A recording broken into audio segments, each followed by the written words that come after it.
par miesu un garu. Un tam ir jābūt līdzsvaram. Un vajag jau to nemīru tai garā, lai uz kaut ko tiektos, vienalga kurā vecumā. Gribēt zināt, gribēt izbaudīt. Nu, jo es muļķībām jūsu nevajag, un sev pārdarīt arī ne.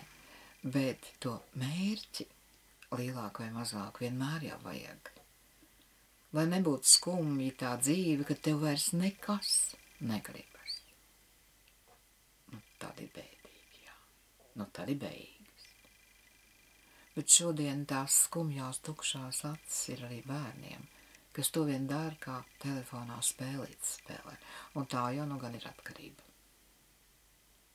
Un to vajag laicīgi pārtraukt, jo pēc tam būs lielākas atkarības. Bērni ir jāradina pie darba.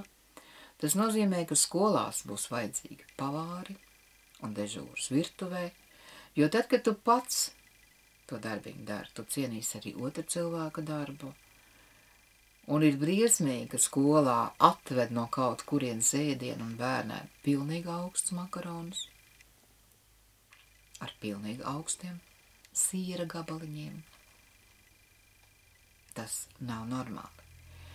Ja runājam par pilnvērtīgu ēdienu, mums jau tā ir traki ar cilvēku veselību, un diabetiķu skaits arī starp bērniem aug arvien vairāk. Tas nav. Ir jāizbeidz tie iepirkumi. Pavārs, palīgi, bērni. Bērni ir jāradina pie darba jau maziņi. Neviens no tā nav nomirs. Pie reizes, ja to darbiņa dara, bērniņi jau labprāt.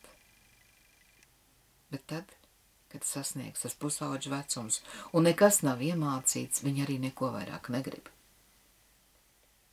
Un tas ir bēdīgi. Kāpēc mums ir tik daudz cilvēku, kas sirgst ar depresijām? Re, ko ir? Nav gribēšanas. Labi, visi nevar iet dejot, visi nevar iet dziedāt. Iet runa par to grāmatu lasīšanu. Kā var gribēt, lai bērni lasītu, ja viņu vecāki nelasa? Jo tur, kur vecāki lasa, tur ir bērni lasa. Jā, zināšanas ir tā lielākā vērtība, ko mums neviens nevar atņemt. Es savā dzīvē ļoti daudz lasīju, vēl joprojām lasu. Nu, man ir tā interesantāk, man ir viena tāda liela mīlestība uz minerāliem, uz akmeņiem, un grāmatas par viņiem man ir dažādās valodās. Jā, krievu pats par sevi saprotams, ļoti daudz rakstīts. Angliski arī man ir. Angļu valoda man nepatīk, bet, ja es paveru vaļā, tad es zinu, par ko tur rakstīts. Tā tiem telepātiem iet diezgan labi. Vēlme zināt. Un vēlme zināt ir tad, kad mēs ļaujam sev just, sajust to lapu, to ziedu, neraujot nost. Man ceļgalā no sēkliņas uzdīga ceriņš.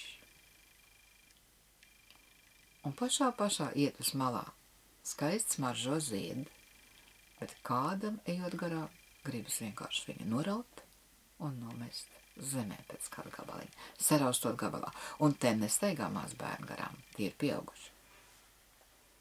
Nu, nevienreiz vien es to esmu redzējis.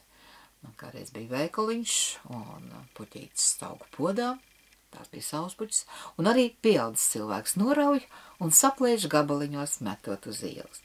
Kas tas pa niķi ir? Dusmas? Droši vien, ka dusmas. Bet ko gan tā? Puķīti vainīgi.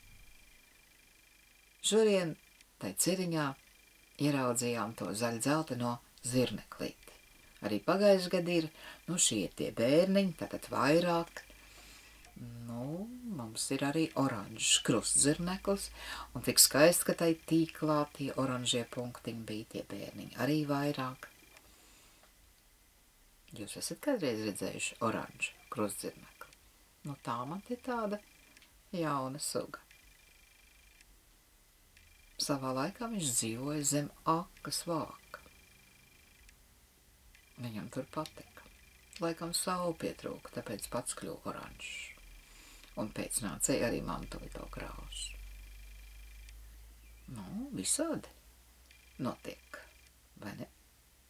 Arī mūsu saulīti ietekmē.